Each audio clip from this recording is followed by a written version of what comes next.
당신의 삶에 조금씩 스며드는 영화 채널 시네브로의 이프와 이음과 이즈입니다.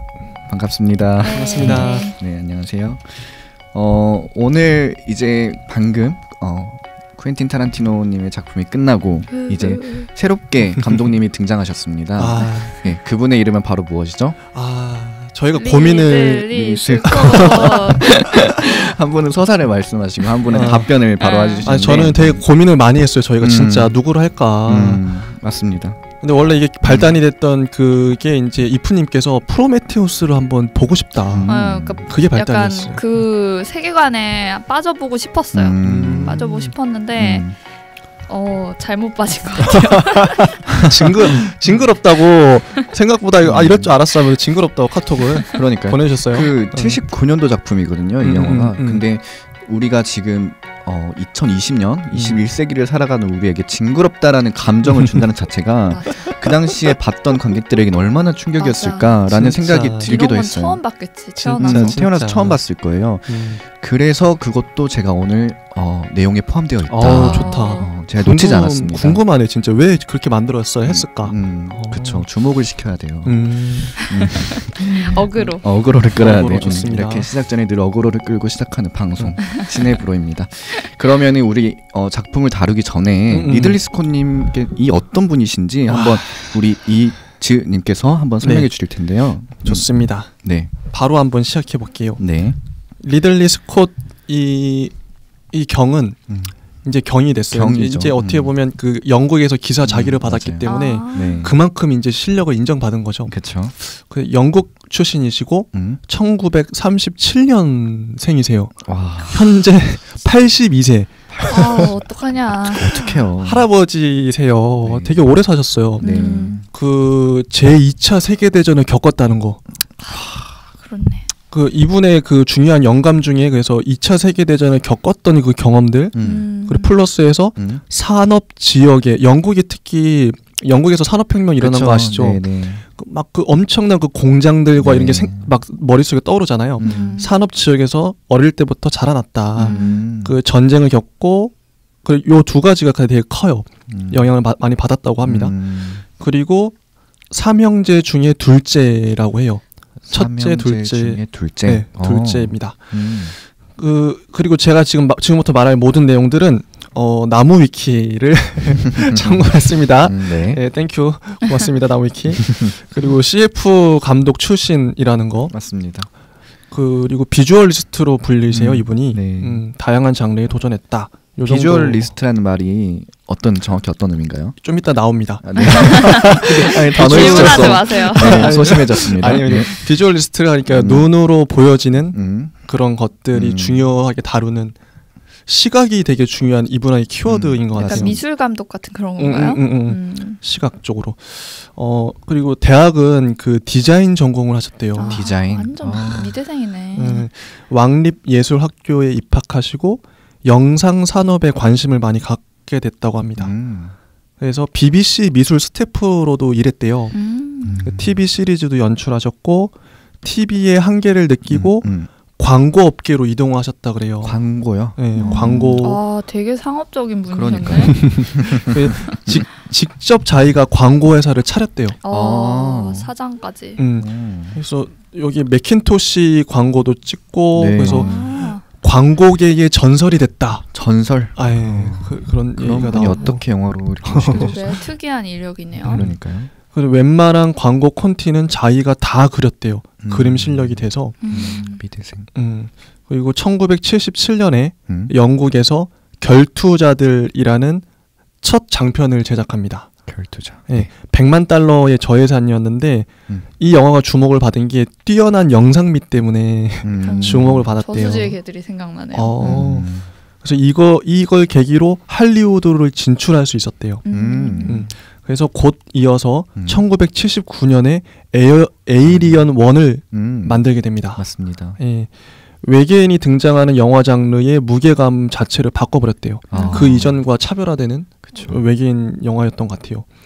그리고 듄이라는 영화를 촬영 중에 형 프랭크가 피부암으로 사망을 합니다. 그래서 1980년 45세로 형이 죽어요. 그거에 대한 충격 때문에 감독직을 사임하시고 듄이라는 영화를 못 만들게 되죠. 그리고 이후에 이제 재기를 하기 위해서 1982년에 블레이드 러너를 만들게 됩니다. 이게 근데 처음에 나왔을 때는 처절한 악평을 받았대요. 블레이드 러너가요? 네. 흥행에도 실패하고 왜냐면 당시에 경쟁작이 E.T.였어요. 스티븐 스필버그의 E.T.랑 하면서 완전 깨진 거죠. 그리고 그런데 운 좋게도 비디오 시장에서 꾸준히 팔렸대요. 네. 미국엔 또 비디오 시장이 크잖아요. 크죠. 네. 비디오에서 대박을 쳐가지고 재편집 감독판도 공개가 되고 평단의 찬사를 받았다. 네. 저주받은 걸작이라고 불립니다. 저주받은 걸작. 네. 그리고 이 영화가 SF의 영원한 고전으로 불리죠. 블레이드 러너가. 네. 그 다음에 나온 영화가 1985년에 레전드라는 판타지물을 만드는데 여기 탐 크루즈가 나와요. 네. 되게 젊었을 때 그 미소년 이미지로 나오는데 완전 실패합니다. 망했어요. 반전인데 네. 잘 됐다고 했었죠. 네. 그래서 그동안 보면 에이리언은 SF물이죠. 네. 블레이드 러너도 그렇고 네. 레전드도 판타지물이죠. 이런 거 만들다가 더 이상 내가 이런 영화 만들면 망하는구나. 이런 걸 깨닫고 현실 세계 영화에 집중해요. 1987년에 위험한 연인, 1989년에 달라졌다. 네, 그러니까 블랙 레인 이런 영화들 무난한 평가와 무난한 흥행을 합니다. 무난하다. 그 다음에 91년에 델마와 루이스. 이게 진짜 우주 걸작이거든요. 페미니즘 영화의 한 획을 그었다. 그렇죠. 비평과 흥행에서 대성공을 합니다. 이 영화가. 그런데 또 성공을 했는데 또 92년에 1492 콜럼버스라는 영화를 내서 크게 망해요. 크게 망하고 없다. 네, 흥망이 진짜 흥망이 엄청나요. 이분은 진짜 우주 걸작도 많이 만든 반면에 진짜 완전 또 똥망한 영화도 많이 만들었어요. 네. 그래서 4년 이 영화를 만드는 바람에 4년간의 공백 기간을 가져요. 네. 자기 의도와는 상관없이. 네. 그리고 1996년에 화이트 스콜이라는 영화를 내는데 화이트 스콜? 네, 이 영화도 망합니다. 여러분이 알 수가 없어요. 그러네. 97년에 G.I. 제인. 네. 요건 조금 아실 수도 있어요. 이슈는 탔는데 흥행과 평은 그냥 그저 그랬다. 그리고 또 2000년. 2000년에 또 그러니까 이 리들리 스콧 감독한테는 90년이 완전 망한 해였죠. 네. 90년이 망했고 2000년대에 글래디에이터가 띵작. 이게 굉장한 흥행과 높은 평가를 받았다고 합니다. 맞습니다. 이때부터가 제2의 전성기였다. 2001년 블랙 호크 다운, 2005년 킹덤 오브 헤븐 내면서 명감독이 입증을 받아요. 뒤늦게 그렇게 됐구나. 네, 한동안 좀 슬럼프를 겪다가 그 2012년에 프로메테우스, 2015년에 마션 요 영화들이 좀 흥행도 잘 되고 평가도 잘 받았죠. 그리고 중간중간에 좀 뭐 한니발, 로빈 후드, 카운슬러, 엑소더스 이런 영화들이 그렇게 좋지는 않은 평가를 받았다고 합니다. 그래서 우리가 이제 솔직히 제가 이분이 영화를 몇 편이나 찍었나 좀 세봤어요. 네. 연출작이 26편이에요. 26편 중에 개봉작이 25편이고 이 중에 우리가 지금 제가 골라봤거든요. 네. 어떤 영화를 같이 보면 좋을까? 17편입니다. 뭐 더 좀 쳐낼 수도 있어요. 네. 일단은 17편을 뽑았다는 거. 매주 2편씩. 그리고 이제 영화는 요 정도고요. 네. 연출의 특징. 네. 디자인을 전공하시고 CF 업계에서 단련하셨기 때문에 비주얼은 끝장나게 뽑아낸다. 이런 평가가 있다고 합니다. 화면빨인 미장센. 미장센을 설명해드리면 우리가 영화에서 보이는 그 시각적인 모든 것들을 미장센이라 그렇죠. 하면 될 것 같아요. 네. 뭐 의상 그리고 뭐 세트 뭐 거의 어떤 화면에 나오는 모든 것들 있잖아요. 그게 다 미장센이래요. 네. 그걸 다 잘 뽑아낸대요. 끝장나게. 장면을 지배하는 숨막히는 연출 모두 대단하다. 그리고 이제 이분이 만든 영화가 SF 덕후, 밀리터리 덕후, 역사 덕후 모두에게 중요한 의미를 갖는 명작을 만들었대요. 아까 블레이드 러너나 뭐 에이리언 같은 경우는 SF의 걸작이잖아요. 그렇죠. 걸작이고 또 글래디에이터나 뭐 엑소더스 이런 건 역사물, 킹덤 오브 헤븐도 그렇고 그 다음에 이제 밀리터리는 블랙 호크 다운이나 네. G.I. 제인 이런 쪽에 이제 걸작을 만들었기 때문에 덕후 양성소네요. 그렇죠. 그리고 내러티브는 비교적 단순한 편이다. 그리고 작품 수준의 기복이 엄청나다. 망작과 걸작을 걸쳐를 왔다 갔다 하는 그런 분이다. 그리고 이분의 명작들은 어떤 평가를 받냐면 완성도와 혁신적인 면에서 그리고 시대의 한 획을 그은 작품이 많다고 합니다. 시대의 한 획. 네. 아까 델마 루이스도 그렇고 네. 에이리언도 그렇고 어떤 시대를 열어버렸죠. 네. 그 이전과 이후를 나눠버리는. 네. 그러니까 이분을 좀 주목해서 볼 만한 작품들이 있는 것 같아요. 그리고 스케일의 과감한 조절이 특징 중에 하나라고 합니다. 그러니까 화면을 우리가 보통 이제 어떤 걸 연출할 때 어떤 걸 좀 주목해서 이제 이렇게 클로즈업해서 본다든지 아니면 어떤 걸 좀 이렇게 멀리서 이제 좀 네네. 본다든지 이런 걸 잘한대요. 경악스러울 정도의 세밀한 디테일 연출을 잘한다. 세밀함. 에이리언 할 때도 아마 제가 이미지 관련해서 좀 얘기를 많이 드릴 수 있을 것 같아요. 이건 확실히 비주얼리스트거든요. 그리고 직접 각본을 쓴 건 한 작품도 없지만 스토리나 연출에 상당히 많은 아이디어를 내놓는 편이라고 합니다. 각본을 한번 써볼 맘도 한데 안 그 정도, 써봤네. 그 정도 영화 경력이면 그러니까요. 콘티도 많이 짜시고 그랬다는데 또 그런 쪽에 뭐 흥미가 없을 수도 있고 아예 재능이 없을 수도 있는데 자기가 이제 아이디어 많이 낸대요. 근데 그게 실제로 반영이 되고 명작들에도 그런 게 많이 반영되고 네.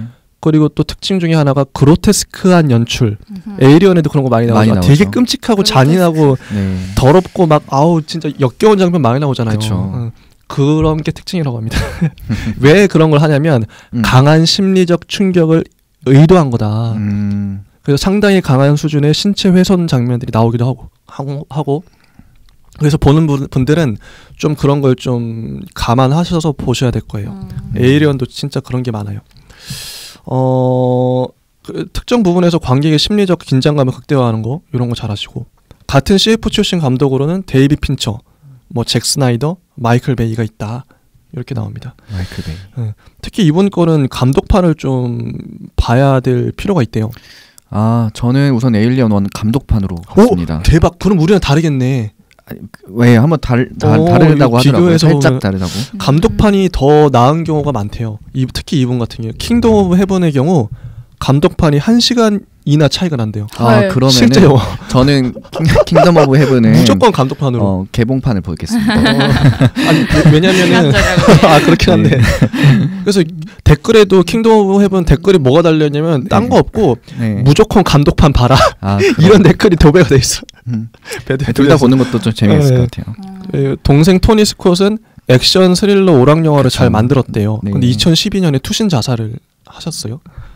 그래서 이분은 리들리 스콧은 형도 그렇게 좀 요절하시고 동생도 이렇게 해줬고 하니까 좀 마음이 힘들었을 것 같아요. 그래서 업다운이 있었나 보다. 그랬을지도 몰라 진짜.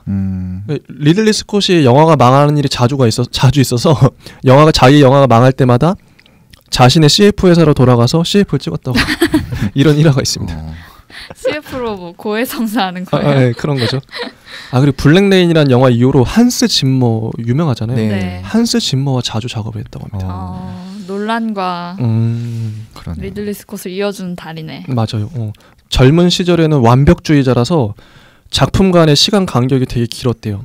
특히 이제 블레이드 러너 찍을 때 일일이 다 그 소품 같은 거 다 체크하고 하나라도 자기 마음에 안 들면 다시 찍고 비주얼리스트 어쩔 수 없었나 보다. 이 구도나 색상 이런 게 마음에 안 들면 다시 해봐 이렇게 했던 거죠. 스토리는 모르겠고 예뻐야 돼.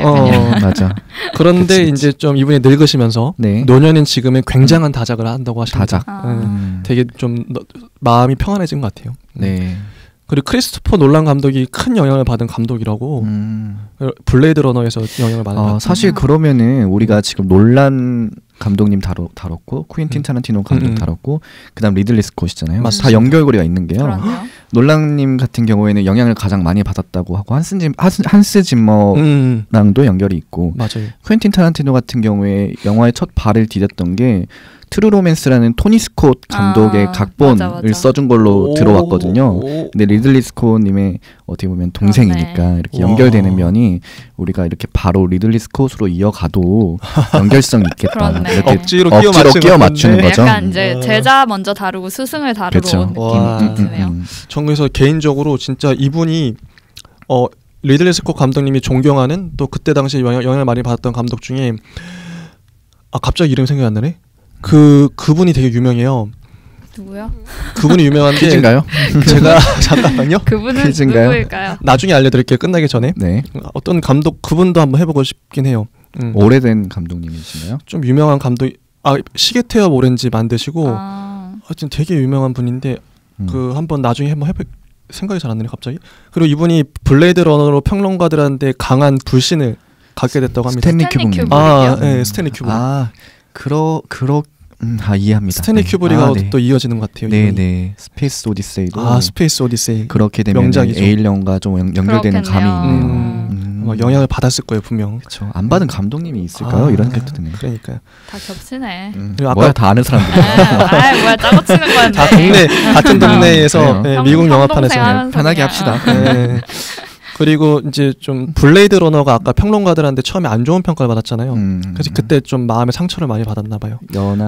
좀 마음이 연약하신. 그래요? 블레이드 러너 괜찮은데. 근데 아니 평론가들이 그래서 평론가들한테 이분이 강한 불신감을 갖고 계신다고 합니다. 되게 싫어하신대요 평론가들이. 평론가를 싫어하는.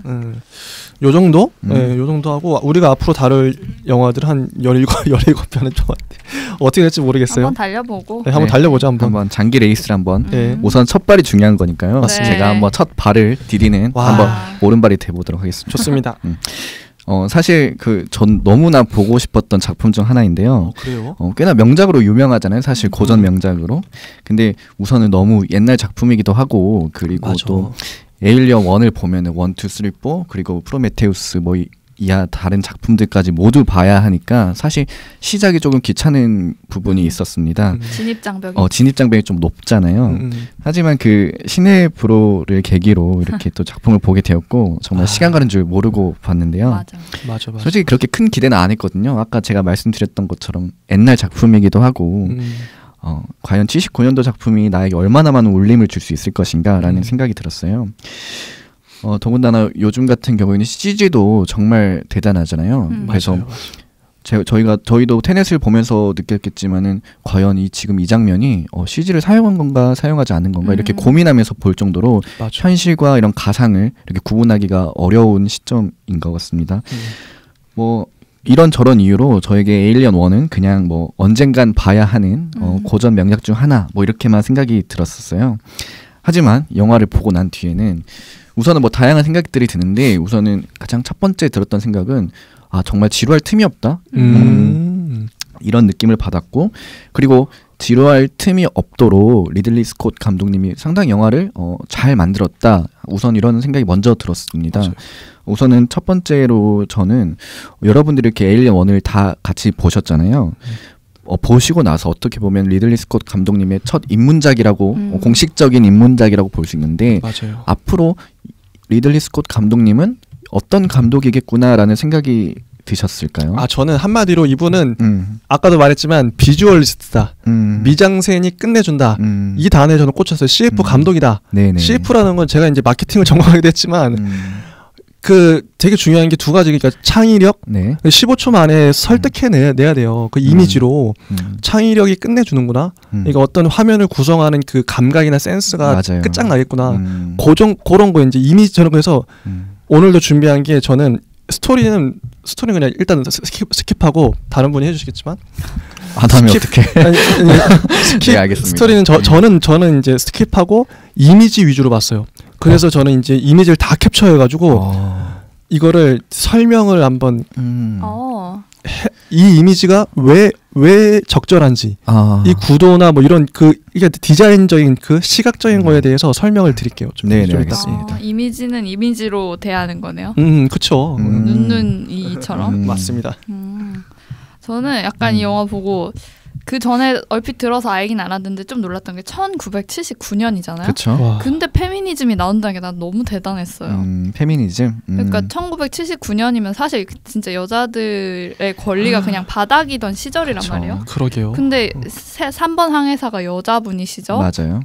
뭐 1번, 2번 항해사가 다 목숨을 다하면서 3번 항해사가 떠오르는데 카리스마 있게 막 다 지시를 내리잖아요. 남자 부원들한테. 맞아. 절대 기죽지 않고. 그쵸. 그래서 마지막까지 살아남는 자가 되는데 끝까지 되게 멋있게 나오잖아요. 시거니 위버 배우님이. 네, 맞습니다. 저는 너무 좀 그 부분이 되게 감동적이었어요. 그러니까 2000년대 초반이나 90년대만 해도 그 여성 그런 영화가 나오면 좀 감동적인데 1970년대에 대박이죠. 이런 여성 리더를 다루는 영화를 했다는 점이 확실히 그가 좀 뭐 광고나 마케팅계에 있어서 그런지는 몰라도 아 정말 깨어있는 사람이다라는 것도 저는 되게 와닿았어요. 그렇죠. 특히 저는 또 그 맥락에서 이 멤버 중에 흑인도 있어요. 흑인인데 흑인이 또 결정적인 역할을 또 하잖아요. 그 좋은 의미에서.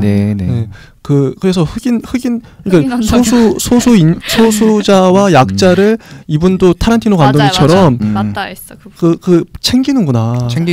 맞습니다. 그게 너무 좋았어요. 저는. 근데 놀랍게도 저 오늘 다루려고 했던 이야기들이 여러분들이 다 말하신 것들이라서 짠 거 아니고요. 이렇게 다들 멀리서 이렇게 떨어져서 이렇게 지냈는데 정말 놀랐어요. 통하는 부분이 있는 것 같습니다. 좋습니다. 그래서 우선은 그 이야기를 제가 한번 제 생각대로 한번 풀어보도록 하겠습니다. 우선 이 영화의 제목이 에일리언이잖아요. 그 에일리언의 뜻은 이제 뭐 명사로 그냥 이방인 이라는 뜻이고요. 그리고 뭐 그 단어가 원래 있어요? 그쵸, 원래 있습니다. 우리 그 유명한 노래 있잖아요. 스팅의 Englishman in New York. 예. 아머 리갈 에일리언이라고. 거기도 에일리언이 나오는구나. 네, 그러니까 뭐 자기는 합법적인 뭐 이렇게 이방인이라고 이런 말이 있는데 이방인. 뭐 이제 뭐 형용사로 말하면요, 뭐 생경하다, 뭐 이질적이다, 뭐 낯설다, 뭐 이런 뜻을 가지고 있어요. 근데 우선은 이 영화를 보면 여러분들이 머릿속에 떠오르는 에일리언은 단 한 가지일 겁니다. 그러시겠죠? 그 괴물 에일리언, 외계 괴물 에일리언인데 저는 이 영화에서 3가지의 에일리언을 보았습니다. 이런 거 새로운데? 네, 전 늘 새롭습니다. 좋아요. 그러니까 왜 리들리 스콧의 에일리언 1이 지금까지 명작으로 회자되는지 제가 생각한 3가지 에일리언을 통해서 한번 이야기를 풀어보도록 하겠습니다. 기대된다. 네, 첫 번째 에일리언입니다. 첫 번째 에일리언은 여러분들이 모두 다 잘 아시는 그 외계 괴물 유기 생명체를 이야기하는데요. 어떻게 보면 이 영화의 메인 빌런이라고 할 수 있습니다. 우선 첫 번째 에일리언을 떠올리기 위해서, 구체적으로 한번 떠올리기 위해서 간략한 스토리를 한번 말씀드려 볼게요. 우선 지구인 7명이 노스트로모를 타고 있죠. 그리고 광석을 싣고 이제 지구로 귀환 중에 있습니다.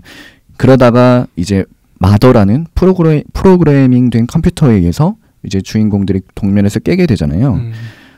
이제 프로그래밍된 마더의 어떤 신호는 어떤 유기 생명체가 어떤 신호를 보내게 되어서 이제 그들에게 한번 확인해 보라고 깨웠던 것입니다.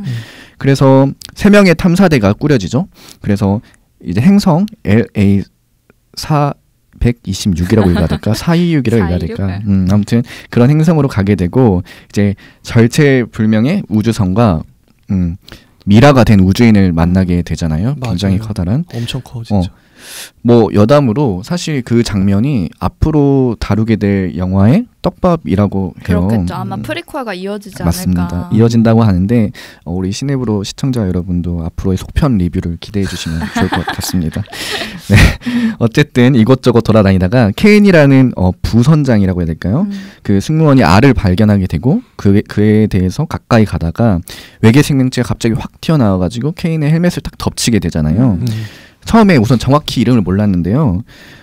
이게 오피셜인지는 모르겠어요. 근데 그 부르는 이름이 있더라고요. 앞으로 에일리언 스토리가 굉장히 길고 많기 때문에 팬들이 붙여준 이름일 수도 있지만은 그거를 허거페이스라 그래요. 그러니까 말 그대로 얼굴을 감싸 안는다, 허그한다 이런 뜻이죠. 허거페이스라고 합니다. 그래서 한참 뒤에 어쨌든 얼굴에 붙어있던 허거페이스가 갑자기 사라지잖아요. 맞아요. 그리고 케인이 의식을 되찾게 됩니다. 그러나 식사 도중 굉장히 징그러운 잔인한 장면들이 나오게 됩니다. 케인의 뱃속에는 갑자기 또 다른 외계 생명체가 팍 튀어나오게 되잖아요. 조그만 어떤 외계 생명체가. 애기 괴물이라 부르겠습니다. 알을 낳은 거죠? 네, 그러니까 가슴에서 팡 튀어나왔다고 해서 그 이름이 체스트 버스터라 그래요. 맞아 이름이. 가슴을 펑 뚫고 나온다는 뜻이잖아요. 그러니까 제가 이름을 우선 알려드린 이유는 앞으로도 저희가 에일리언을 추가로 다룰 예정이고 이름의 편의성을 위해서 가슴에서 탁 나온 괴물이라고 말하면 이상하잖아요. 맞아. 멋도 없고. 그러니까 체스트 버스터라고 하겠습니다. 이 세계관 안에서 그냥 다 그렇게 이름이 정해진 걸걸요? 그런가요? 네, 그렇게 부르더라고요. 근데 원에는 공식적 이름 안 나왔는데 아무튼 뭐 이름이 있다고 하더라고요.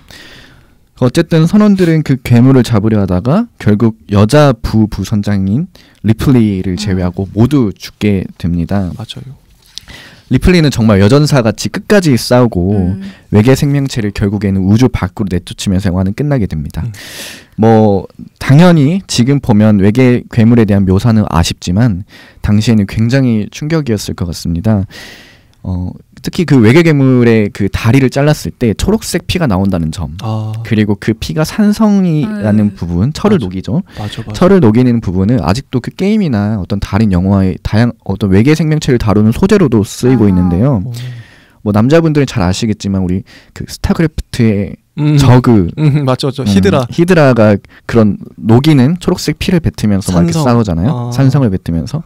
그러니까 뭐 이게 아직까지도 회자되는 거 보면은 당시에 외계 괴물에 대한 묘사가 굉장히 충격적이면서도 신선함을 주었다.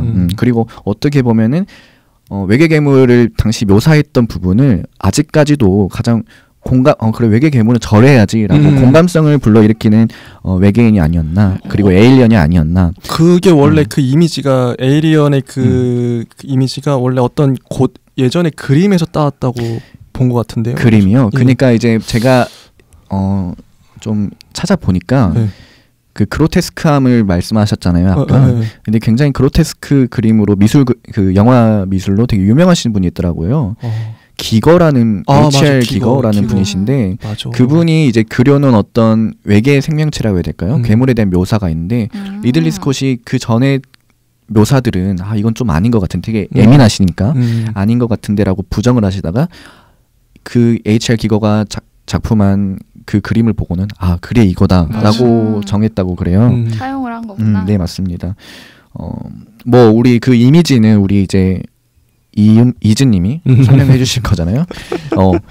이즈님의 전문가 입장에서 저 전문가는 아니지만은 어쨌든 담당자 입장에서 기대하지 마세요. 담당자의 입장에서 여러분들이 본 외계 괴물 어떤 모습이었는지 좀 궁금합니다. 진짜 외계 괴물, 그러니까 저는 에일리언이 그런 모습으로 나왔던 게 전 지금 봐도 되게 세련되고 뭔가 잘 만들었다는 생각은 들었어요. 확실히 그 이미지 자체가 되게, 보통 우리가 생각하는 게 뭐 예전에 허접한 그런 디자인들 많잖아요. 맞아요. 예전에 과거에 그 고질라나 이런 거 폭성 탈출 되게 허접하잖아요. 그러니까 인간이 탈을 쓰고 막 이렇게 막 아둥바둥거리면서 걸어가는 그런 게 이제 그 전까지 외계인 이미지였을 텐데, 여기서도 완전히 새로운 저 괴물이 실제 나타나면 되게 무서울 것 같은, 실제로 걸어다니면 어떨까 싶을 정도로 디자인을 되게 잘했어요. 특히 저는 감동받았던 지점이 뭐냐면 몸 자체도 뭐 까만 것도 있지만 그 얼굴, 특히 머리를 이렇게 되게 길게 하잖아요. 그 두개골을 뭐 설정상 그 머리도 되게 좋고 그래서 그런지 모르겠지만 어떻게 보면 그게 지나치게 머리를 길게 만들고 특히 입이 이렇게 튀어나온단 말이죠. 맞습니다. 그런 거는 뭔가 머리를 쓴 거죠. 어쨌든 리들리 스콧이 디자인 이 에일리언 프로토타입을 만들면서 고민을 많이 했을 것 같아요. 많이 했다. 요렇게 만들면 좀 사람들이 좀 그 긴장감을 먹히겠다. 그래서 그 디자인이 납득이 돼요, 저는. 뭔가 우리가 설명 못하겠지만은 왜 저렇게 만들었는지 논리적인 설명은 못하겠지만 어쨌든 리들리 스콧이 주고자 한 에일리언의 이미지가 있을 거 아니에요. 그게 느껴져요. 그 이미지가 어떤 것인지 정말 잘 느껴지고 누구나 알 수 있을걸요. 공감을 주고 기괴하구나 뭐 그런 거. 뭐 그랬던 것 같습니다. 이게 그래서 영화 장르상 호러라고 볼 수 있죠. 스릴러보다는 호러. SF 호러, 뭐 SF 호러. 호러랑 스릴러 관련된 지점이 그거래요. 제가 어디서 봤는데 호러는 어떤 영적 존재나 아니면 외계인과처럼 인간이 감히 대항하지 못할 어떤 신적인 어떤 그 능가하는 파워를 지닌 그런 것이 주는 공포감. 그게 호러래요. 대항할 수 없는. 네, 그래서 이 외계인은 너무 인간이 이길 수가 없잖아요, 맨손으로. 그렇죠. 그래서 호러가 됐구나 싶겠죠. 그런데 인간의 손으로 또 이겨버리잖아요. 그것도 대단한 것 같아. 혹시 뭐 이프님 어떻게 보셨나요? 에일리언의 모습이 어땠어요? 모습이요? 지금 보고 있는데 그것도 설명을 못 하겠어. 근데 저는 또 어딘가에서 그런 얘기를 들었어요. 그러니까 우리가 아직 외계인을 본 적이 없잖아요. 있는지 없는지 모르겠지만 있다면 본 적이 없는데 맞아. 사실 그 외계인이 뭐 인간과 비슷한 모습일지 아니면 다른 모습이더라도 뭐 우리가 호감이 가는 모습일지 이렇게 약간 혐오감이 드는 모습일지 모르잖아요.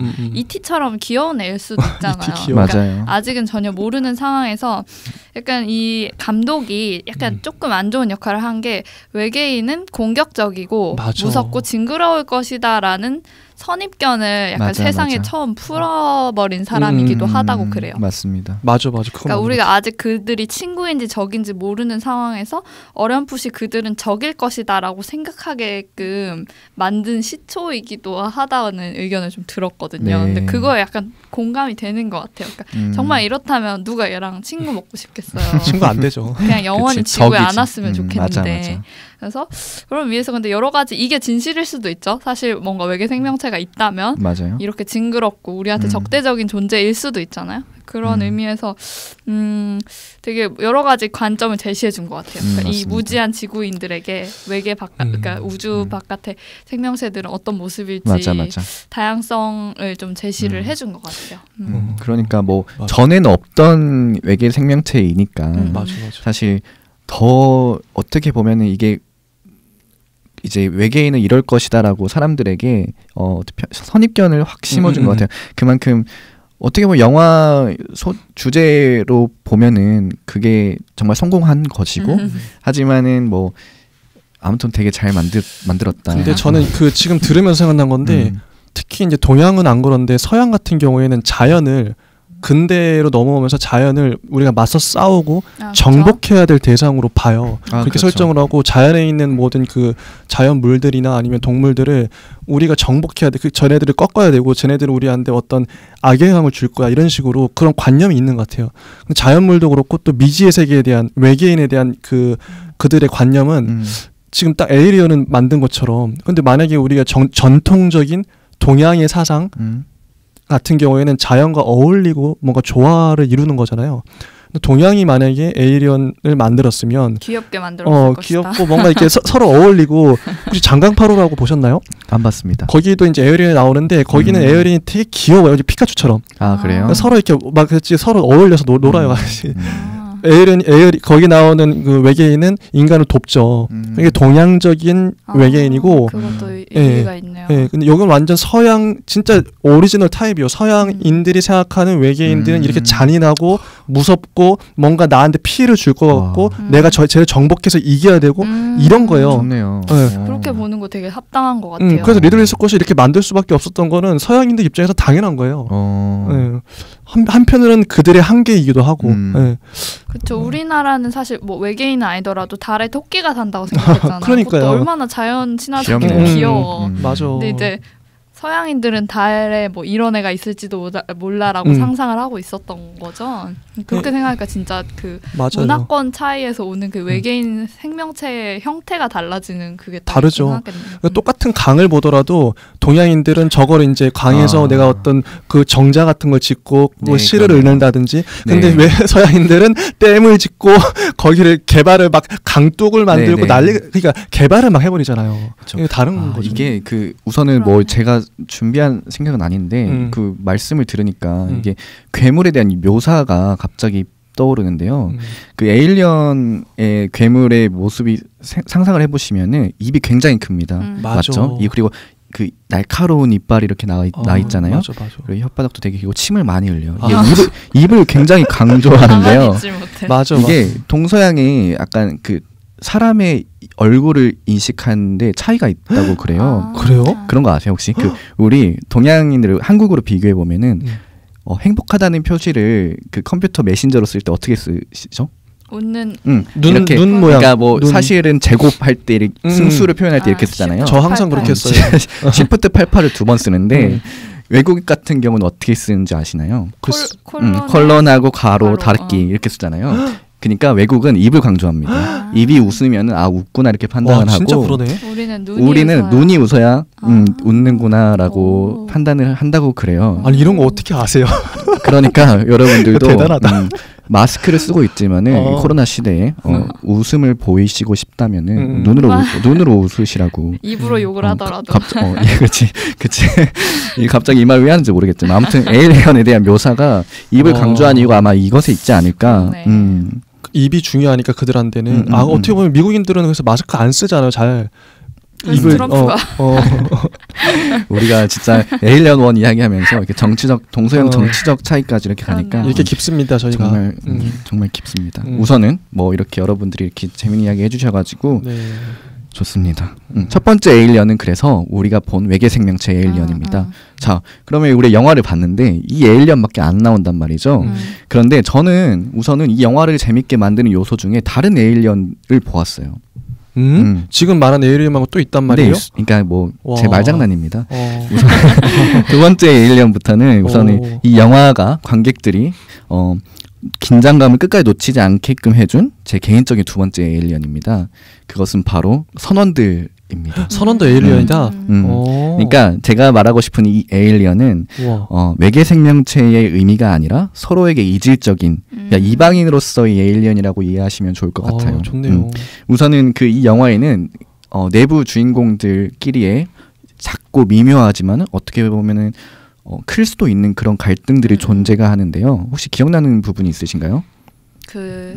부선장이 페이스 그거 걸었을 때 문 열어줄지 말지 그거부터 계속 갈등을 하고 나중에도 그 사람을 뭐 이제 이렇게 감염이 될 수 있으니까 격리를 시켜야 될지 말아야 될지 그런 것도 이제 사실 약간 그 리플리랑 그다음 나머지 사람들 이런 식으로 좀 대치가 많이 됐던 것 같아요. 맞습니다.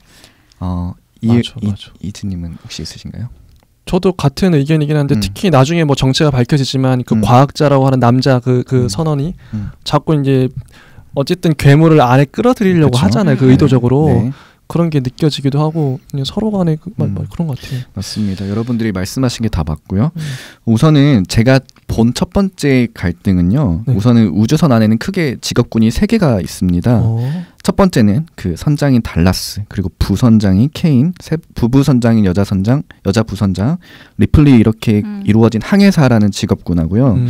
두 번째로는 그리고 모자를 쓴 그 약간 백인의 정비공 파커 그리고 흑인인 브레스로 이루어진 정비공이라는 직업군이 있고요. 계속 불평하잖아요. 자기들은 돈 적게 받는다. 그렇습니다. 그리고 마지막으로는 과학 담당관이라고 할 수 있죠. 애쉬인 이렇게 3가지 직업군으로 이루어져 있는데요. 우선 극 중에 뭐 이러한 직업관으로 엄청난 갈등을 드러내진 않지만은 서로 다른 이해관계로 미묘한 대립관계를 보여주는데요. 우선은 첫 번째로 말씀하셨다시피 봉급 문제로 첫 장면부터 불만을 굉장히 많이 토로합니다. 일하는 시간은 같은데 봉급은 절반이라는 말을 하면서 그리고 또 일거리는 아래에 있는데 왜 항해사들은 아래로 내려오진 않느냐 뭐 이런 불만들을 정말 어떻게 관객의 입장에서는 웃으면서 넘길 수도 있지만은 뭔가 불편한 감정들을 이끌어낸다는 듯한 느낌이 들었어요. 그러네. 그리고 이러한 불만은 외계 생명체가 있는 곳에 착륙을 할지 말지에 대해서 결정하는 부분까지 확장이 되는데요. 사실 어떻게 결론을부터 말씀드리자면은 정비공들은 굳이 내려야 돼? 얼른 지구로 귀환하자. 돈 받고 싶어 이렇게 말은 하지만은 항해사들은 그런 의견이 아닙니다. 규정과 규칙에 의거해서 답정너식으로 결정을 하게 되는데요. 정비공들은 아까도 말씀드렸다시피 굉장히 그 봉급과 보너스에 민감한데요. 일은 똑같이 하는데 봉급은 우주항해사 절반 수준밖에 안 되잖아요. 하지만 항해사들은 규정과 규칙을 어길 시에 모두 몰수한다는 말로 위협을 주니까 적어도 상호 간의 공동체 의식이나 이해심이 부족한 부분임을 좀 알 수 있습니다. 또 두 번째로 그 과학 담당관인 애쉬야 그리고 리플리 우리 주인공이죠. 리플리의 간의 갈등도 있는데요. 과학 담당관은 이 외계 생명체를 지구로 반드시 가져가야겠다고 하고 리플리는 이게 어떤 생명체일지도 모르는데 우리가 가져가는 게 맞냐 버리고 두고 가자 이렇게 말을 하잖아요. 이 장면도 각자의 직업 간에서 어떻게 보면은 역할과 직업이라는 이질감으로 발생한 갈등이라고 볼 수 있습니다. 우선은 그리고 또 아까도 말씀드렸는데요. 그 리플리와 선장 달라스 어떻게 보면 이 둘 간에도 갈등이 있어요. 이제 달라스는 미지의 행성에서 복귀하면서 리플리에게 문을 열 것을 강압적으로 명령합니다. 하지만 리플리는 선장이었어도 아마 문을 열지 않았을 것이다. 뭐 왜냐하면은 우주선 내에 어떤 룰이 있기 때문에 24시간 후에 문을 열 수 있다고 합니다. 하지만 그 달라스는 선장이자 우주선의 총책임자인데 정작 본인은 마음대로 룰을 어기려는 모습과 그리고 그것도 리플리를 설득하는 게 아니라 정말 강압적으로 윽박지르면서 이야기를 하잖아요. 이 장면에서는 아까 우리 이프님께서 말씀하셨던 약간 페미니즘처럼 남자의 그 권위의식 이런 부분도 충분히 느꼈다고 볼 수 있습니다. 그러네요. 그리고 더 웃긴 건요. 이게 참 어떻게 남성의 권위의식뿐만 아니라 권위의식을 확장을 해서 좀 부족한 면모, 리더로서의 부족한 면모를 보여줄 수가 있는데 정비공들 앞에서는 룰을 그렇게 강조하면서 본인이 처한 상황에서는 룰을 깨뜨리는 역할이거든요. 그러니까 강압적이면서도 어떻게 보면 부족한 리더로서의 자질을 또 보여주는 모습을 보여주죠. 결국에는 과학 담당관인 애쉬가 같은 남성이에요. 또 과학 담당관인 애쉬가 문을 열어주면서 이제 달라스와 리플리 사이는 굉장한 긴장감을 강조를 하는데요. 사실 이게 감독판에는 이 장면이 있습니다. 그 같이 이제 또 다른 여성 항해사가 있는데요. 그 한 명 더 있어요. 이름이 정확히 기억이 안 나는데 그 짧은 머리 여성분이 계시는데 그분이 리플리의 뺨을 때립니다. 그 장면을 혹시 보셨나요? 그거 없었어요. 없었던 것 같아요. 그러면은 감독판에는 그 장면이 있었습니다. 뺨을 때리거든요. 그러니까 그 긴장감을 더 잘 보여줄 수 있는 장면이었던 것 같아요. 그러네. 어떻게 보면 우주선 안에는 아직 본격적인 괴물도 등장하기 전입니다. 그런데 등장인물들과 이런 장면을 보았을 때 영화를 보는 관객 입장에서는 어떤 생각이 들었을까 이런 것들이 좀 궁금하더라고요. 얘기를 해야 되나요? 얘기를 안 하셔도 될 것 같습니다. 뭐 어쨌든 간에 제가 느꼈던 것들은 뭐 말씀하셨다시피 페미니즘에 대한 주제의식을 담을 수도 있고 뭐 당시 계급 간의 갈등으로도 볼 수 있겠지만은 우선은 이런 거는 영화 외적인 이야기로 좀 추후 나눠보도록 하고 우선은 왜 리들리 스콧의 에일리언 1이 지금까지 명작으로 회자가 되는가라는 것을 바탕으로 봤을 때는 이 영화 내 등장인물들 간에 작은 텐션을 만들어내가지고 본격적인 스릴러에 앞선 에피타이저 같은 느낌이라고 해야 될까요? 그런 느낌이 들었습니다. 그래서 지루할 틈이 없구나. 네, 그래서 만약에 우리가 가정을 해봅시다. 타란티노처럼 우리가 굉장히 합이 잘 맞아요. 나는 난 정비공인데 솔직히 항해사가 엘리트들이니까 대졸 출신이고 엘리트들이니까 나는 고졸이고 그래 이 정도 충분하지 뭐 이렇게 생각을 해봅시다. 근데 심지어 항해사들은 내려와서 막 커피도 주면서 밑으로 내려와가지고 너무 평화로운데요? 힘드시죠? 좀만 열심히 해보아요 라고 말을 했다고 가정을 해봐요. 마음이 편안해지는데요? 뭔가 어떤 외계인이 우주선에 들어와도 걔네들은 다 물리칠 것 같은 단합이 잘 되고 합쳐 이겨낼 것 같은 기대감을 갖게 되겠죠. 하지만 이런 뭔가 서로 간의 작은 이질감과 균열과 불협화음으로 뭔가 묘한 텐션을 주는 거죠. 그리고 우린 또 이런 생각들을 합니다. 이 중에 그럼 누가 제일 먼저 죽을까? 맞아. 어쨌든 에일리언이라는 괴물이 나올 거는 확실한데 맞아. 이 중에 누가 먼저 죽게 될까? 그리고 누가 살아가게 될까라는 생각들이 자연스럽게 떠오르게 되더라고요. 맞아. 즉 서로 갖고 있던 생각과 가치관이 각각 서로 다른 어떻게 보면 에일리언이죠. 서로를 이해하지 못하는 에일리언들이 우주선 내에 미묘한 갈등을 만들어내면서 관객들에게 알게 모르게 긴장감을 유도시키고요. 또 동시에 누가 죽고 살지를 고민하게끔 만들어서 영화의 몰입감을 끝까지 안고 가는 그런 부분인 것 같아요. 그러니까 모두가 적이네. 그렇죠. 이제 뭐 어쨌든 서로 간에 힘을 합쳐서 외계인을 무너뜨리는 모습을 보이긴 하지만은 사실 우리는 그걸 보면서 이제 스토리상 누구는 죽을 거잖아요. 근데 쟤는 먼저 가겠다. 결국에는 리플리는 끝까지 살아남겠구나라는 생각이 우리가 의식적으로 무의식적으로 이렇게 떠오를 수 있었던 것 같습니다. 맞아. 리플리는 살아남을 것 같았어요. 맞죠? 아주 처음부터. 왠지 시종일관 자기의 신념대로 어떻게 보면 우주사의 항해자의 진정한 책임자인 모습을 보이거든요. 맞아. 근데 선장 달라스 같은 경우에는 약간 권위의식도 느껴지고 언제 막 룰을 스스로 깨는 듯한 모습도 보여주니까 얘는 곧 가겠다. 리플리는 처음부터 끝까지 맞는 말만 해요. 맞아요. 틀린 말을 안 해요. 그래서 실제로 맞습니다. 아무튼 뭐 이렇게 그래서 두 번째 에일리언은 네. 우리 그 누구죠? 주인공들이다. 우주선 내에 있는 주인공들, 사람들, 서로 간의 에일리언들이다. 이렇게 볼 수 있을 것 같습니다. 진짜 공감이 되네요. 그렇게 설정하는 게 맞는 것 같아요. 지금처럼 서로 간의 긴장과 갈등이 있는 게 서로 평화롭고 뭐 단합이 잘 되는 것보다 긴장감을 더 극대화할 수 있고 보는 사람 입장에서도 뭔가 가슴이 쫄깃쫄깃해지고 맞습니다. 그게 맞는 것 같아요. 그렇게 설정하는 게 맞습니다. 그리고 세 번째 에일리언이 또 나옵니다. 이건 진짜 모르겠네. 나 이거 뭔지 알 것 같아. 모르겠네. 뭡니까? 진짜 모르겠어. AI. 마더요? 아니요. 그 사이보그 애쉬. 사이보그. 애쉬. 맞아. 그 사람. 맞습니다. 그 기계. 제가 생각한 건 아닌데 맞을 수 있을 것 같습니다. 그 사람 에일리언 맞잖아요. 네, 맞아요.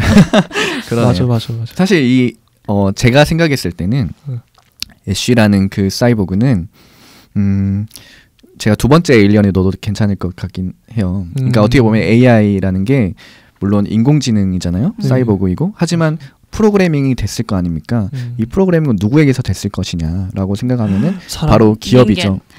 사람이자 그 이들을 고용했던 민간 기업이지 않을까요? 웨스트로보를 소유한 기업이. 그렇죠. 그러면은 그들이 갖고 있는 어떤 뭐라고 해야 될까요? 어떤 왜 반드시 이런 외계 생명체를 가져와야만 했는지 미션이 있잖아요. 미션이 있는데 그것도 좀 궁금하긴 해요. 그런 그 이유가 무엇일지 아마 프리퀄이나 아니면 다음 편에 나오겠죠. 그럴 것 같긴 해요. 기업이 왜 외계 생명체를 지구를 운반하려 했는지. 네네. 아마 전쟁 이런데 좀 활용하려고 전쟁 무기로 이렇게. 뭐 그럴 수도 있고. 아무튼 두 번째 에일리언이 서로의 가치관의 차이, 뭐 이해관의 차이에서 발생하는 부분일 수도 있겠다. 우선은 제가 생각한 세 번째 에일리언은요, 바로 1979년도에 스크린 앞에 앉아있던 관객들입니다. 느낌이 오시나요? 네. 우선은 아까도 말씀을 드렸지만은 2020년도인 지금에 봐도 외계 괴물의 비주얼이 매우 기괴하고 공포스럽잖아요. 맞아요. 아까도 말씀드렸다시피 게임이나 영화에서도 굉장히 많이 패러디 되는데요. 진짜 그렇죠. 특히 두 번째 희생자 우리 흑인이 아니군요. 흑인 브렛이 죽는 장면은 봉준호 감독님의 괴물이 떠올랐어요. 그러니까 뭐 제 개인적인 느낌일 수도 있겠지만은 한강 괴물과 에일리언의 그런 괴물의 모습이 흡사함이 좀 있는 것 같더라고요. 우선 매끈합니다. 침을 굉장히 많이 흘리고요. 그리고 위에서 아래로 떨어지는 듯한 모습, 뭐 그런 것들이 굉장히 오버랩되면서 재밌게 봤던 것 같습니다. 우선은 그 리들리 스콧 감독님은 비주얼리스트라는 별명답게 최대한 사실적으로 구현하기 위해서 실제 동물의 피나 내장들을 사용했다고 합니다. 실제? 네. 그래서 그 우리 그 뭐죠? 대단하다. 케인의 배에서 가슴에서 통 체스트버스터가 튀어나오잖아요. 그 장면에서 피가 실제로 사용됐는데 실제 피예요? 실제 동물의 피가 사용됐는데요. 그 이제 얼굴에 묻습니다. 그리고 그 여자 램버트 얼굴에 다 묻잖아요. 네, 다 묻는데 그 실제로 놀랐다 그래요. 그러겠지. 진짜 피인데. 썰이 있어요. 사실 동물의 실제 피가 튀어나올지 그 배우들한테 설명을 안 해줬다라는 말이 있었는데 실제로는 설명해줬다고 하는데 이 동물의 피가 내 얼굴까지 튄지는 말을 안 해줬다고 그래요. 그래서 굉장히 놀랐다고 합니다. 놀라겠지. 병 걸린다. 그러니까요. 기생충. 이러한 것들이 어떻게 보면 사실감과 낯설음을 동시에 불러일으켜서 당시 관객들은 더욱 충격에 빠졌을 것 같습니다.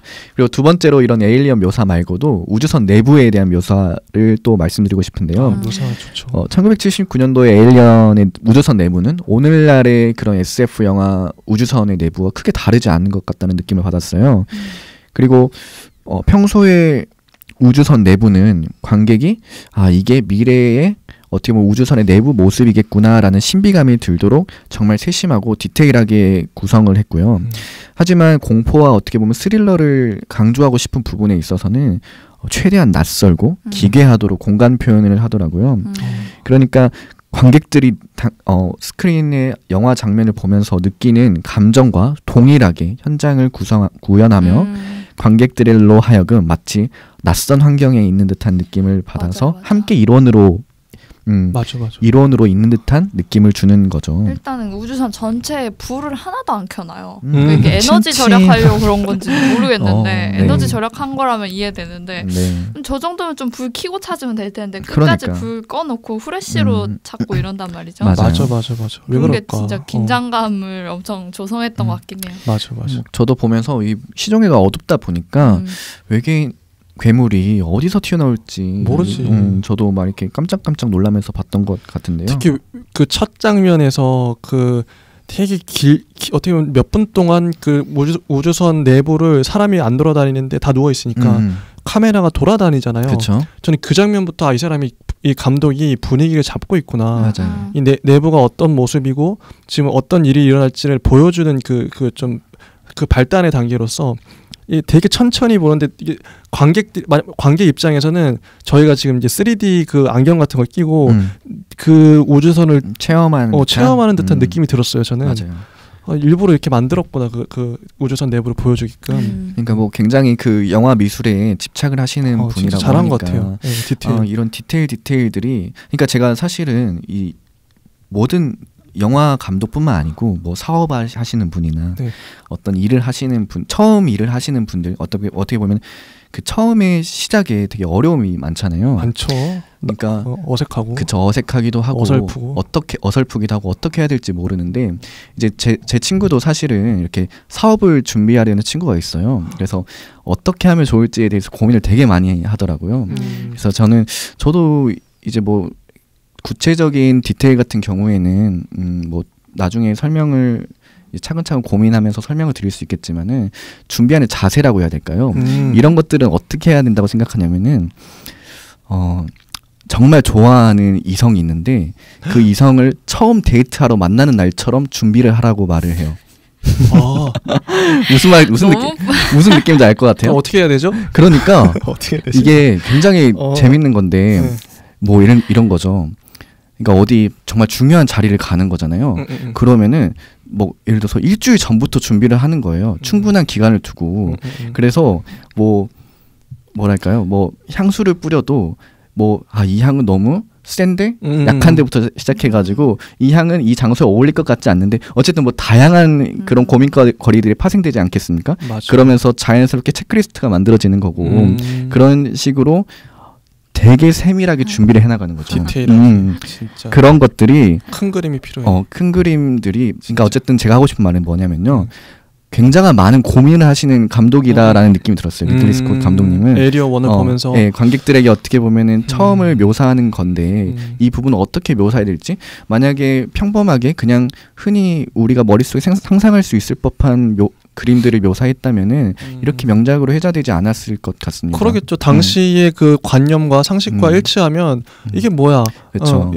이랬겠죠. 그렇죠. 어쨌든 굉장한 그 낯설죠, 되게 공포감을 줘야 되는데 우리가 흔히 하는 그런 상상될 수 있는 그런 것으로만 묘사를 했다면은 당시 충격 받았을까요? 뭐 뻔하네, 유치하네, 뭐 이렇게 생각했을 수도 있을 것 같아요. 저는 그런 면에서 아까 미장센 얘기했잖아요. 그 얘기 지금 해도 되겠다. 네, 하시죠. 미장센은 아까 그 화면으로 눈으로 보여지는 영화의 모든 것이라고 그랬잖아요. 근데 그게 확실히 저도 그걸 진짜 느꼈던 게 진짜 이 영화는 장면 그러니까 영화사의 길이 남을 명장면들이 되게 많이 나와요. 그쵸. 뭐 간단하게 예를 들어 보면은 처음에 이제 그 외계인 우주선이 저기 멀리 전경으로 보이고 근데 그 장면도 외계인 우주선도 그렇게 표현하는 건 전 처음 봤어요. 맞아요. 되게 좀 이렇게 유선형으로 돼 있나? 그런 것도 되게 독특하기도 하고 그리고 그 전에 맞다. 우주복을 입잖아요. 네네. 근데 우주복이 지금 우주복하고는 약간 좀 다른 것 같아요. 위에 이제 김이 나오기도 하고 이제 위에 머리에 쓴 것도 그렇고 되게 독특하다. 우주복도 그렇고 그리고 그 안에 들어가가지고 그 거대한 그 외계인이 배가 뚫린 상태로 있잖아요. 네네. 그 아마 그 에이리언이 나와서 죽었을 것 같은데 그 디자인도 되게 충격적이었고 그리고 안에 들어가서 그 에이리언 알들이 막 있는데 그것도 그렇고 생각나는 장면들이 또 그 얼굴에 그 에이리언이 붙잖아요. 붙어가지고 붙어 있는 장면도 그 자체도 되게 충격적이기도 하고 그런 이미지를 저는 어디서도 못 봤거든요. 저도 못 봤어요. 처음 봤는데 너무 충격적인 거예요. 실제 저렇게 되면 얼마나 되게 고통스럽겠다, 되게 징그럽겠다. 그 얼굴에 붙어 있는 장면도 그렇고 배에서 이제 에어리언이 튀어나오는 거 그런 미장센. 근데 그것도 근데 저만 그렇게 느낀 게 아니라 네이버 댓글이나 뭐 이런 거 읽어봐도 역사상 가장 끔찍한 복통하면서 누가 댓글을 저도 그 댓글 봤어요. 영화 역사상 가장 끔찍한 복통. 그러니까 사람들은 대부분의 에이리언 댓글이 뭐냐면 이미지에 대한 댓글이 좀 많은 것 같아요. 제가 봤을 때는.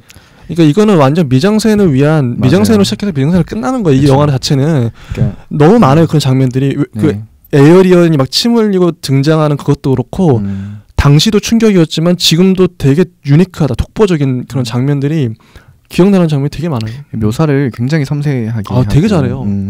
천재예요, 천재. 그런 부분이 아마 리들리 스콧님의 영화 기술. 저는 그거 궁금해요. 그래서 결국 작은 우주선으로 타고 탈출하잖아요. 네네. 폭파시키고. 네. 맞아.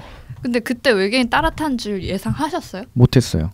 저는 거기서 클리셰 파괴했다고 생각해요. 저는 거기서 끝인 줄 알았거든요. 저는 근데 왜 굳이 근데 궁금하긴 하더라고요. 에어리언이 분명 살아 있을 텐데 왜 탈 때까지 왜 공격을 안 하지? 왜 가만히 놔두지? 좀 답답하긴 했어요. 타기까지가 근데 그때 아까 우주선도 되게 에이리언이라고 말씀하셨던 게 우주선 안에서도 빨간 레이저 계속 쏘면서 막 사이렌 소리 계속 들리고 막 사람이 보고 있으면 약간 미칠 것 같은 그런 압박감을 주면서 막 에이리언 나왔다가 사라졌다가 나왔다 사라졌다가 이 여자애는 그냥 빨리 타지 뭐 하는 건지 막 이러면서 막 이렇게 하다가 결국 탈출해서 휴 막 이러면서 이제 터지는 거 한 3번 정도 터지잖아요. 3번 정도 터지고 고양이는 결국 구출을 했고 그래서 이제 이렇게 끝났구나 이렇게 모두가 안심했잖아요. 여자가 너무 안심한 나머지 막 옷도 다 벗고 이러는데 맞아요. 자려고 이제. 근데 이제 거기에 갑자기 이렇게 팍 튀어나오는 거 보고 맞아. 그럼 거기서 제일 크게 놀랐던 것 같아요. 반전이네 반전 나름의. 거기서 클리셰를 파괴했던 것 같고 그래서 저는 여기서 끝났네 여자도 먹히겠네 라고 생각했는데 결국은 그 말도 안 되는 상황에서 다시 외계인을 보내버리잖아요. 우주복을 입고 우주 문을 열어가지고 탁 날려버리는. 그 긴박한 상황에서도 이성을 차려가지고 자기는 딱 우주복 입고 그거 문 열 생각을 한 거부터가 약간 거기서 반전이 2번 나왔던 것 같아요. 외계인이 따라탔던 거 그럼에도 불구하고 다시 외계인이 이긴 거. 아니 근데 저는 좀 한편으로 그 장면이 좀 웃긴 게 외계인이 그 에이리언이 옆으로 누워 있잖아요. 맞아. 네. 근데 이게 그 어떤 단어들은 주섬주섬 이게 타서 이제 주섬 왜 이렇게 해도 이제 가만히 숨어 있다가 맞아요. 자기도 이제 살고 싶은 거야. 생명의 욕구가 있는 거죠. 살고 싶은 생존 욕구가 주섬주섬하면서 이제 나도 이제 좀 그런 장면이 떠오르면서 전 좀 약간 웃겼는데 그 날려버리고 하면서 저도 괜찮았던 것 같아요. 근데 외계인 생명체가 되게 지적인 거죠. 그러니까 되게 머리 좋은 폭발할 거죠. 줄 알고 머리가 좋은 거지. 인간을 따라서 몰래 탔고 그다음에 여기서 이 인간을 죽이면 사실 이 우주선을 자기가 조작할 수는 없으니까 얘는 살려야 되는 거예요. 되게 좋네 목적상. 그러면. 그래서 거기서 좀 얌전하게 누워 있잖아요. 그래서 그런 공격 거구나. 안 하고. 되게 그럼 진짜 좋은 건데. 사실 먹어버리면 썼을 수 있거든요. 타자마자. 근데 그게 약간 그 지적 생명체라는 걸 보여준 게 아닐까. 똑똑하네. 고양이 근데 왜 살려뒀을까요? 고양이의 상징성도 좀 궁금하긴 해요. 에이리언이 고양이 앞에 진짜 나타나거든요 이렇게. 근데 그냥 살려둬요 그냥. 먹지도 않고. 그리고 고양이는 사람들 다 죽는데 끝까지 살아남는단 말이에요. 그러면서 저는 그 상징성이 뭘까? 그 생각했어요. 고양이 그 입속에 아니 뱃속에 알을 에어리언이 그 몰래 심어놨다. 설정. 그럼 나중에 이제 고양이 뱃속에서 막 나오면 되죠. 그 생각까지 했어요 저는. 근데 그러기에는 타임라인이 많이 지났는데 고양이는 멀쩡했던 것 같아요. 근데 그거 보셨어요? 캡틴 마블? 네, 캡틴 마블도 고양이 나오잖아요. 네. 그 똑같아요. 노란색 고양이가 나오잖아요. 오마주인가? 근데 이제 그 캡틴 마블의 고양이는 사실 고양이가 아니라 입속에 괴물이 사는. 네, 맞아. 그래가지고 막 그거 다 먹어버리는 약간 그런 애인데 약간 그 노란 고양이와 함께 우주 여행을 하는 게 어떤 그 상징성이 있나 봐요. 우리가 모르는. 그래서 그것도 나중에 한번 분석을 좀 해보고 싶었어요. 좋습니다. 저도 굉장히 많이 고민했어요. 왜 고양이가 나오고 고양이가? 고양이가 끝까지 살아남지? 맞아. 의미가 뭐지? 이렇게 생각했는데 지금 생각한 게 그 예전에 그 공포 소설 중에 유명한 게 에드거 앨런 포의 그 검은 고양이인가? 그 고양이가 굉장히 오랜만에 제 내피셜이에요. 그냥 그 고양이랑 뭐 연관이 있을까? 고양이가 좀 공포적인 서양인들한테 어떤 의미일까? 좀 공포스러운 이미지 아닐까요? 조금 그런 이미지 좀 신비하고 아무튼 그건 뭐. 하지만 결국 리플리가 혼자 살았으면은 더 좌절했을 텐데 고양이가 있어서 그래도 좀 같이 껴안고 이러면서 되게 안정을 찾아가잖아요. 맞아요.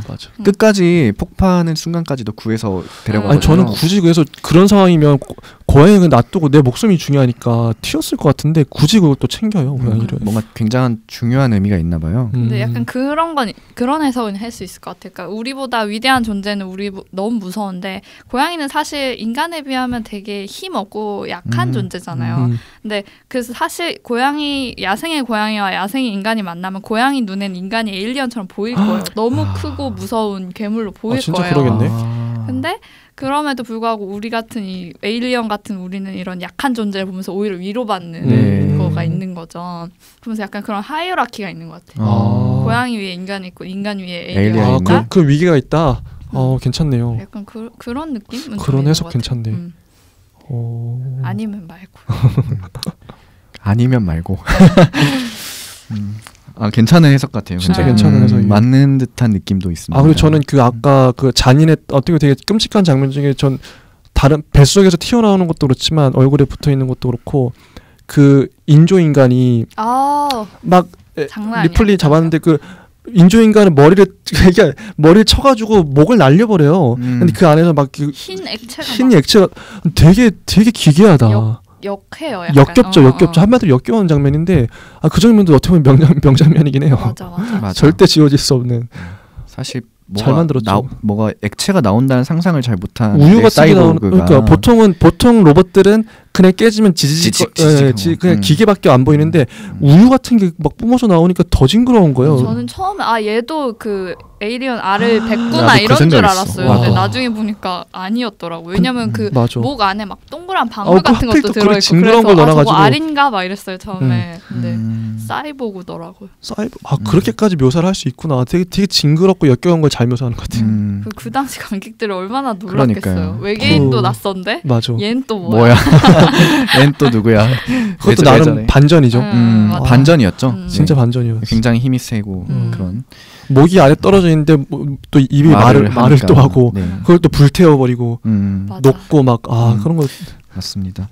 우선은 그래서 제가 이 세 번째 에일리언은 관객으로 했던 이유는 당시 79년도입니다. 79년도면은 뭐가 있을까요?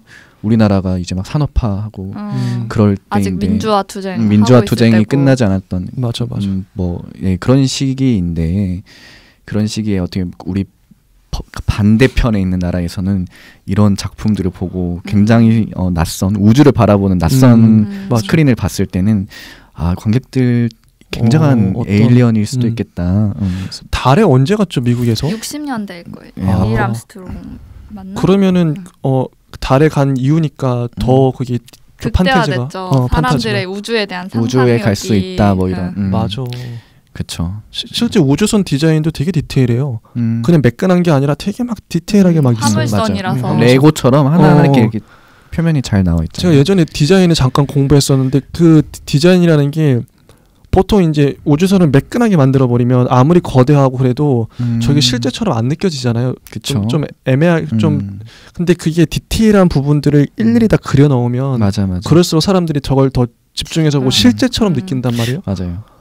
그런 우주선 디테일도 전 되게 좋았어요. 그러니까 디테일이라는 게 어떻게 보면은 우리는 그 우주선을 그 표면 하나하나를 보고 이건 이래서 그렸구나, 이건 저래서 저렇게 만들었구나 생각을 못해요. 그쵸. 하지만은 자연스러움이잖아요. 관객들이 바라봤을 때는 자연스러움. 실제 저렇게 생겼을 거야. 그래서 제가 아까 말씀드렸던 것도 그 정말 이성의 데이트 코스를 나가는 것처럼 향수를 이러려고 저 향수 썼구나, 이러려고 저 시계 찾구나, 이게 중요한 게 아니거든요. 맞아.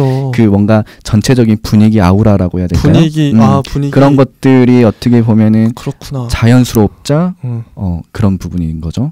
그런 것들 매력적이에요. 리들리 스콧이 왜 이렇게 미술에 집착을 하는지는 저는 좀 이해가 되더라고요. 또 그것도 궁금한. 그 마더하고 통신할 때. 네네. 그 방에 들어가는데 그 방에 온 전구들이 빡 빼곡하게 달려있고 반짝반짝거리잖아요. 방도 그렇고 그 우리 우주선 아랫부분도 이렇게 불이 전구가 하나가 왜 그렇게 디자인했을까? 좀 궁금하기도 하더라고요. 그 모선이라고 하죠. 마더십이라고 하는데 그 사람들은 쉽을 빼고 계속 마더라고 부르잖아요. 마더. 저는 그것도 약간 의미가 있다고 봤어요. 그러니까 약간 인간들이 우주선을 엄마라고 부르는 거잖아요. 지금 맞네. 한국어로 하면. 맞네. 근데 그 안에서 외계인도 사실 새끼를 낳기도 하고 그러니까 엄마와 자식 간의 관계 이런 것도 약간 계속해서 나오는 것 같긴 한데 저는 그 컴퓨터에 있는 그 하얀 방 약간 오버스러울 수도 있지만 뭔가 자궁을 형상화했다고 해석할 수도 있지 않을까? 진짜 아늑했어요. 라는 생각이 들었어요. 그러니까 마더십의 가장 중추가 되는 곳이잖아요. 맞아.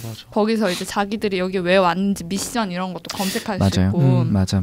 슈퍼컴퓨터 같은 느낌. 슈퍼컴퓨터의 그 메인 컴퓨터 그 서버 속에 들어있는 느낌인데 거기서 이제 자기들은 그냥 단순 화물 함대인 줄 알았는데 알고 보니까 그 외계 생명체를 운반해 오고 자기들은 희생돼도 상관없다는 미션을 거기서 처음 보게 되잖아요. 흑막. 그래서 내가 태어난 이유, 내가 이 미션에 보내진 이유를 거기서 보는 거니까 약간 그 모선은 엄마고 거기는 약간 자궁이고 이 사람들은 거기서 태어난 사람들 뭐 이렇게 볼 수도 있지 않을까 싶었어요. 사실 이 영화는 예전부터 평단에서는 늘 페미니즘 요소가 가득하다라는 말이 늘 다분했어요. 실제로? 네. 그렇죠. 그 외계 생명체를 묘사하는 부분도 그 남성성과 여성성을 상징하는 부분들을 굉장히 많이 사용했고 그런 것부터 시작해서 그 안에 내부에서 직원들 간의 갈등 있잖아요. 그런 부분도 어떻게 보면 결국 승자는 부선장인 리플리가 혼자 살아남잖아요. 여성. 그리고 마더라는 부분도 나오는데요. 그 마더라는 부분도 어쨌든 여자입니다. 여자인데 결국에는 그 회사인 민간 회사 어떻게 보면 고용한 회사 있잖아요. 회사의 미션을 수행하는 어떻게 보면 자주적이지 못한 그러니까 당시 79년도에 어떻게 보면 표본이라고 할 수 있을까요? 여성의 표본들을 잘 보여주는 듯한 느낌을 받는다. 그뿐만 아니라 램버트도 마찬가지입니다.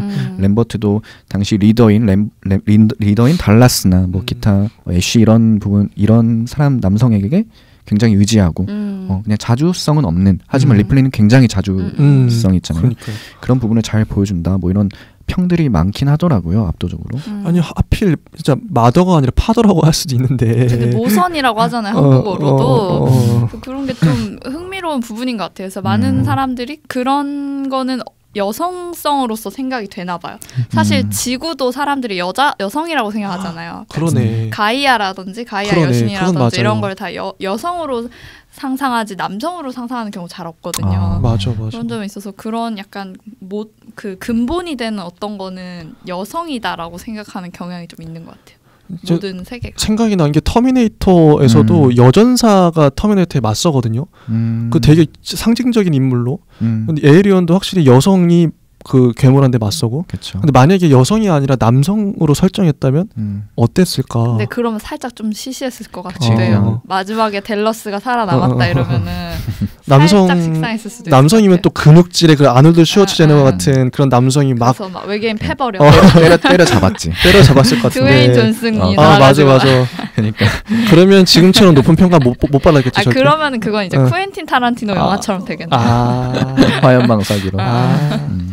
아무튼 뭐 페미니즘 요소가 뭐 많다 이런 부분은 늘 나오는 이야기 같아요. 맞아. 뭐 우선은 설정을 잘했네. 최종적으로 정리하자면은 첫 번째 에일리언은 기존에 등장하지 않았던 어떤 굉장히 신선하고 진짜 신선. 기괴했던 우리 괴물 에일리언이라 볼 수 있고, 두 번째는 우리 서로 간의 가치관 차이에서 오는 이질성으로 인한 서로 간의 이 에일리언, 그리고 세 번째로는 우리 79년도 스크린 앞에 앉아있던 관객들이 에일리언일 수 있지 않을까, 그리고 이러한 것들이 오늘날까지 회자되고 있는 이유이지 않을까라는 생각이 개인적으로 들었습니다. 네, 어떠셨나요? 그 혹시 이미지를 촬영해서 좀 말씀하시고 싶다는 게 있으셨는데. 이미 저 얘기하면서 다 얘기했어요. 그런가요? 녹아 들어있군요. 다 안에 있고, 그리고 처음에 인트로 할 때도 인트로 영상 보시면은 화면 위쪽에 흰 바가 몇 개, 5개가 나와요. 맞아요. 그거부터 저는 이 사람이 이미지에 되게 민감하고 이런 걸 잘 쓰는구나. 나중에 에이리언이라는 글자로 바뀌잖아요. 생각해보니까 그거 되게 광고 같다. 그죠, 광고예요. 광고에서 주로 막 시몬스 침대 같은 데서 주로 쓰는 그런 느낌. 시몬스 침대도 저게 뭐야 했더니 나중에 점점 멀어지면 시몬스 이렇게 돼 있잖아요. 에이리언 그냥 에이리언이란 다른 감독이면 에이리언이란 글자를 아무 그냥 무미건조하게 딱 보여줬을 거 재미없게. 근데 궁금하게 만들잖아요. 5개가 있네. 뭘까? 뭔가 될 것 같은데. 근데 에이리언이라는 글자가 딱 나오고. 맞아. 근데 하나하나가 이거는 다 이미지가 되게 좋아요. 미장센이 되게 좋아요. 맞아요. 미장센의 천재. 뭐 이렇게 천재. 봐야 될까? 전 그래서 앞으로도 이런 미장센 위주로 아마 이분을 좀 분석하지 않을까 싶어요. 저는. 맞습니다. 뭐 추후에 우리 명작이라고 불리는 글래디에이터나 뭐 블랙호크 다운 이런 부분도 사실 어떤 전쟁 이나 뭐 당시 중세 시대를 묘사하는 거잖아요. 그 묘사에 어떻게 보면 굉장한 미장센과 어떤 비주얼적인 부분들이 담겨 있을 것이다라고 예상할 수 있을 것 같습니다. 그렇게 예상이 돼요. 특히 저는 이제 감독마다 색깔이 다르잖아요. 자기가 잘하는 분야가 다른데 그동안 솔직히 크리스토퍼 놀란 감독님이나 쿠엔틴 타란티노 감독은 스토리도 물론 강하고 다 장점이 자기 재능이 다 있지만 특히 이분은 제가 봤을 때 미장센이다. 제가 딱 찍었어요. 처음에 설명하고 에이리언 보면서 비주얼리스트라니까 스토리도 좋긴 한데 뭐 반전 요소도 있고 앞으로 미장센 위주로 전 좀 설명하겠습니다. 맞습니다. 저는 이 에이리언을 시작하고 싶었던 이유가 그 철학적인 부분 때문에 시작을 하고 싶었던 거라서. 철학적이요? 네, 인류의 기원 같은 거요. 그런 거를 그런 거에 대해서 프로메테우스에서 많이 설명이 된다 그러더라고요. 그래서 이 영화도 이제 포스터가 알이잖아요. 맞습니다. 그러니까 곤충이 알을 낳는 것처럼 에이리언이 이제 알을 낳는데 거기서 기원하는 에이리언의 새끼 그리고 뭐 마더십 그리고 결국 마더십에서 조그만 새끼 우주선 같은 걸 타고 나가잖아요. 그것도 약간 사실 마더십이 새끼를 낳는 장면처럼 보일 수도 있을 것 같아요. 그렇구나. 그런 것처럼 약간 어떤 것들의 기원 이런 거에 대해서 좀 많이 더 얘기를 해보고 싶고 이를 기점으로 해서 그리고 아까 에이리언이 많이 나왔다고 얘기하셨는데 그러니까 약간 그런 것 같아요. 인간이 보기엔 세상의 생명체라고 가정할 수 있는 게 딱 4개가 있는 것 같아요. 인간 그리고 인간 외적인 외계 생명체 그리고 동물, AI 약간 이 정도밖에 없을 것 같긴 해요. 생명체라고 그러니까 AI는 생명체인지는 모르겠지만 근데 그 4개의 서로 다른 에이리언이 이 좁은 우주선에서 만나서 벌어진 이야기였던 것 같아서 생명체란 생명체는 다 나온 것 같아요. 그런 의미에서 고양이를 억지로 넣은 게 아닐까? 동물이 필요하다. 역시도 약간 동등한 생명체로서 같이 다루고 싶어서. 아니 진짜 확실히 이프님이 그 의미나 상징의 천재 이런 거 발견하는 거 이거 확실히 재능이 있어. 이런 거 잘 보세요, 되게. 다 뇌피셜이에요. 근데 그 진짜 잘 보세요. 인류의 기원이라고 하니까 어쨌든 현대 사회에서는 AI도 뭐 이제 더 이상 무시할 수 없는 어떤 존재이잖아요. 맞아요. 그러면서 인류의 기원이라고 하니까 네 가지의 생명체 어떻게 보면 생명체이자 인격체라고 등장하는 부분이 잘 맞아 떨어지는 것 같긴 해요.